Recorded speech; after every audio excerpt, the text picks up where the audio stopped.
Oggi voglio scavare a fondo nella differenza tra quel brivido che chiamiamo gioia e quella presenza silenziosa che riconosciamo come felicità duratura. Immagina due musiche diverse che suonano entrambe dentro di te. La prima è un assolo di batteria, quindi qualcosa di fragoroso e velocissimo. La seconda invece è un contrabbasso che vibra lento e costante sotto la melodia. Entrambe servono a creare la canzone della tua vita, ma non vanno confuse. Partiamo da un istante che conosci bene. Pensa per esempio a quando ricevi un messaggio a sorpresa da qualcuno che ti piace. Senti il cuore che scatta in avanti come un cane al guinzaglio che hai appena liberato. Questa è la chimica dei neurotrasmettitori, della dopamina in particolare, che accende i fuochi d'artificio nella corteccia cerebrale. Quel colpo di luce è meraviglioso e non c'è niente di male a goderne. Il problema nasce se cominci a inseguire quell'esatto picco ogni mezz'ora, masticando ansia tra una notifica e l'altra. La gioia per sua natura invece è episodica, appare, abbaglia e sfugge. Se provi a catturarla diventi come uno skateboarder che tenta di vivere in eterno sulla rampa. Finirai presto sfiancato a cercare la stessa curva perfetta. Ora proviamo a cambiare scena. Immagina un'ora intera senza distrazioni, magari in un parco d'agosto con le cicale che fanno da sottofondo.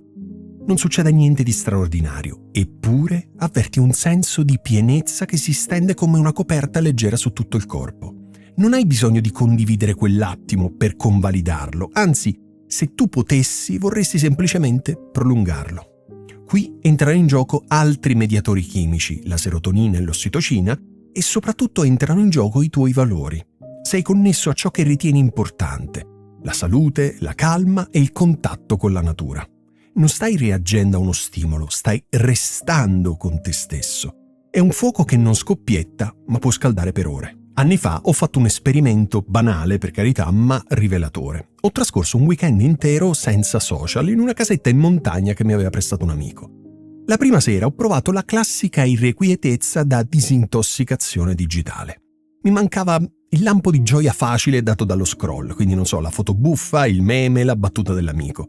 Ma dal secondo giorno è successo qualcosa di strano.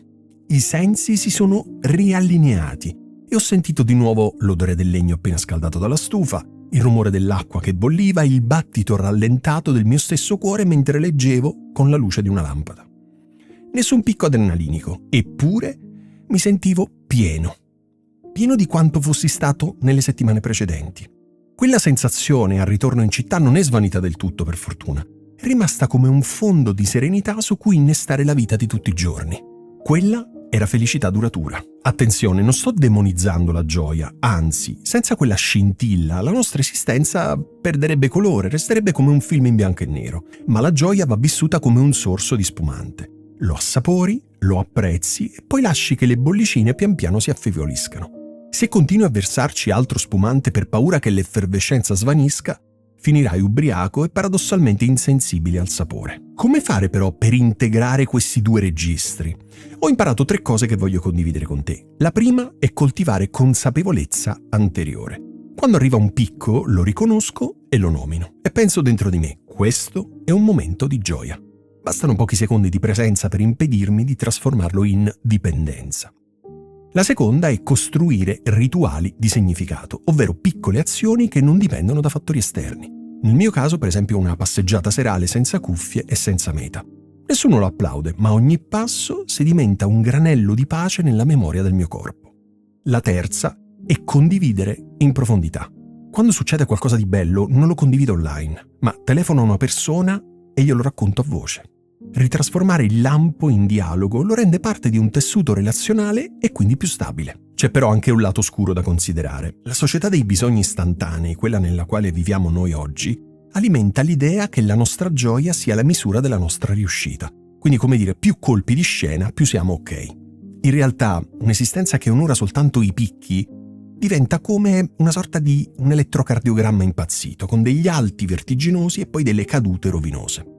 La felicità duratura, invece, è come se fosse un'onda cardiaca molto più regolare. Non significa piattume, attenzione. Significa che al di sotto della superficie agitata hai un fondale tranquillo dove riposare quando arriva la tempesta. Provo a darti anche un altro tipo di immagine. La gioia è come un fiammifero.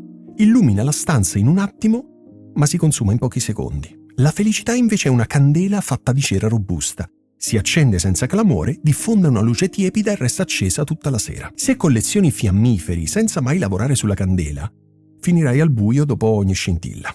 Se invece ti concentri solo sulla candela e ti rifiuti di goderti un lampo in più, ti neghi il gusto dello stupore. La sapienza sta ovviamente nell'accendere fiammiferi quando serve, sapendo che hai una candela che aspetta pazientemente di essere alimentata. Mi piacerebbe che tu facessi un piccolo check-in adesso, mentre mi stai ascoltando. Chiudi gli occhi e rievoca un episodio recente che ti ha dato una botta di entusiasmo. Magari la vittoria della tua squadra, una buona impressione fatta in ufficio, un pacco arrivato in anticipo, quello che ti pare. Ascolta la vibrazione rapida nel petto. Ora pensa a una situazione più morbida ma persistente, come ad esempio un rapporto in cui ti senti visto, una routine che ti radica o la consapevolezza che stai facendo passi nella direzione che conta. Senti la differenza di temperatura? Una scotta e scompare, l'altra riscalda lentamente. Se vuoi rafforzare quest'ultima, ti lascio una sorta di esercizio da sperimentare per 7 giorni. Ogni sera, invece di scrollare lo smartphone a letto finché gli occhi non ti bruciano, prendi un quaderno e scrivi 3 momenti in cui ti sei sentito a casa dentro di te. Non cercare i fuochi d'artificio, ma annota i dettagli minuscoli. L'odore del caffè, il gatto che si è accoccolato sulle ginocchia, la doccia calda dopo una corsa. Avrai una mappa di serenità ordinaria. A forza di leggerla, il cervello impara che il benessere non dipende da sprint emozionali, ma da tante piccole carezze distribuite nel tempo. E se hai paura di diventare un monaco impassibile, rilassati.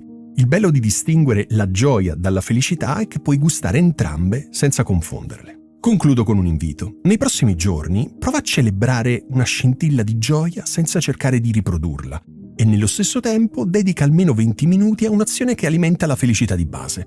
Qualcosa che quasi nessuno vedrà, ma che tu sentirai come un eco gentile sotto la pelle. Poi se ti va, torna qui e raccontami com'è andata. Magari le tue scoperte potrebbero accendere una candela anche nella vita di chi ti legge. E se pensi che questo video, e in generale i miei video, possono essere utili a qualcuno che conosci, suggerire il mio canale sarebbe per me un regalo davvero prezioso, perché mi aiuteresti a far circolare queste idee e a raggiungere altre persone che potrebbero trarre beneficio dal minimalismo. Grazie.